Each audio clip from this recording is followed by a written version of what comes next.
Lantern! Pick on someone your own size!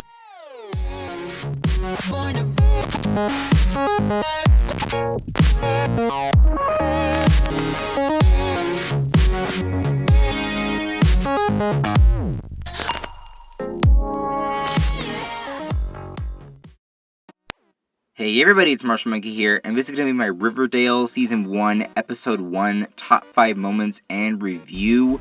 Now the reason why I'm reviewing Riverdale is because I've been focusing a lot on DC TV shows. I'm trying to branch out a little bit more. A lot of people remember the Archie comics, which is what Riverdale is based on, so I decided why not do Riverdale and review it and watch it. And I'm going to watch it till the halfway point of Season 1, and if I keep liking what I'm seeing, then I'll keep reviewing it for the whole season, and then maybe if it gets picked up for Season 2, I'll do Season 2 as well. But if you guys don't know what Riverdale is the new CW drama. It's based on the Archie comics, and it's a lot darker than usual. Archie is very light, or it started out light. It started out really light and cartoony as comics.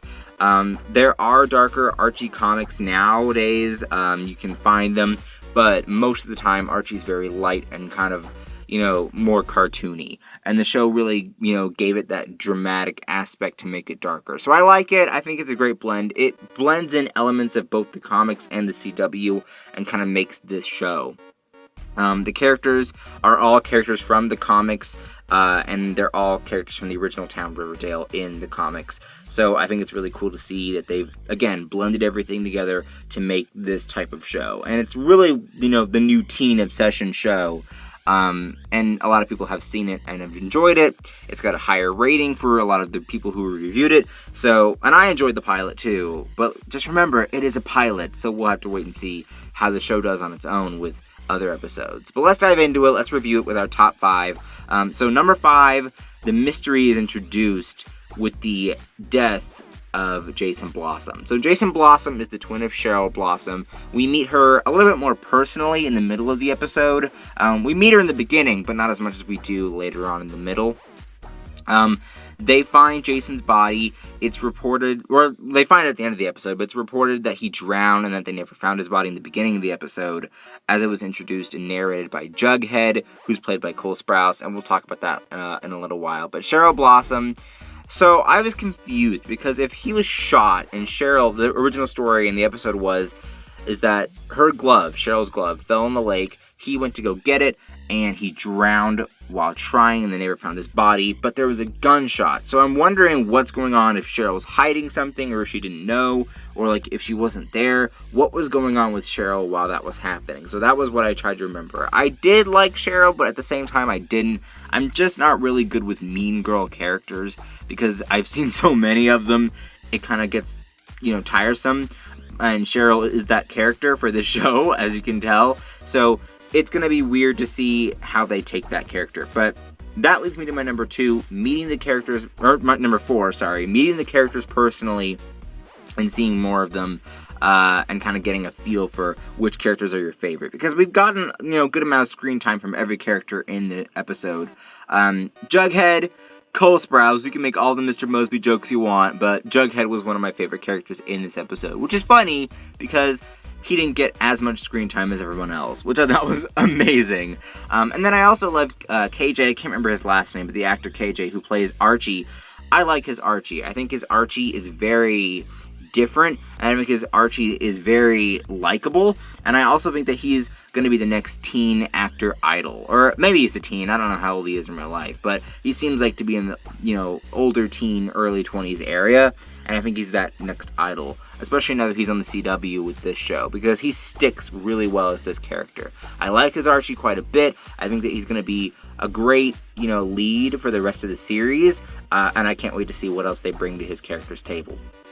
But all the original characters from the comics are in here. We got Miss Grundy, we've got, Betty, Veronica, we've got all of them in here.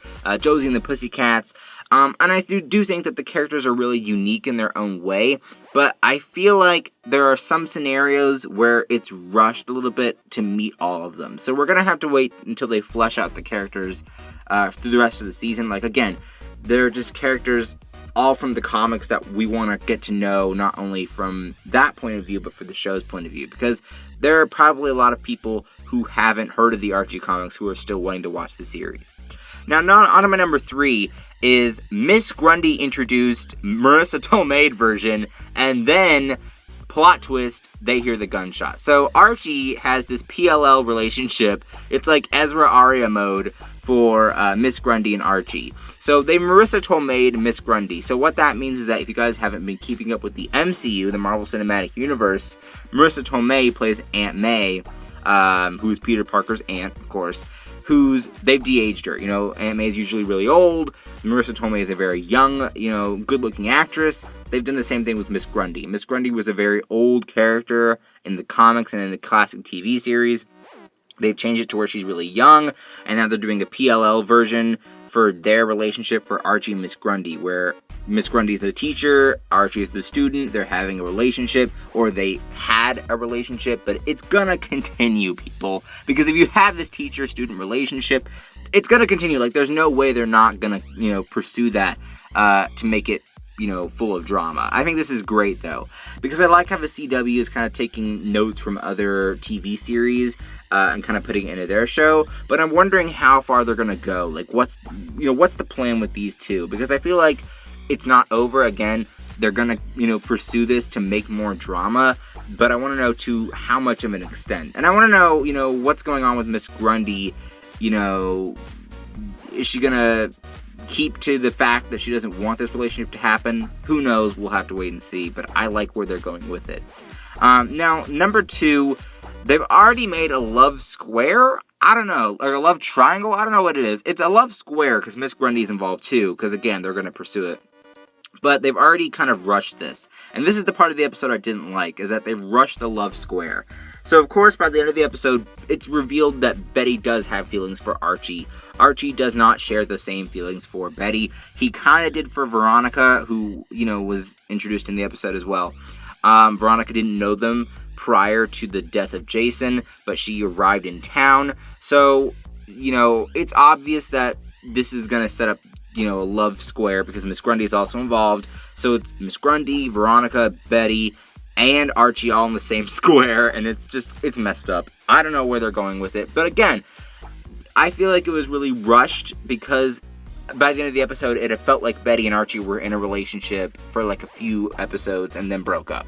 It's weird. I don't like how they've set that up. I thought they should have flushed it out a little bit more throughout some of the other episodes, and maybe then we would have seen what could have happened.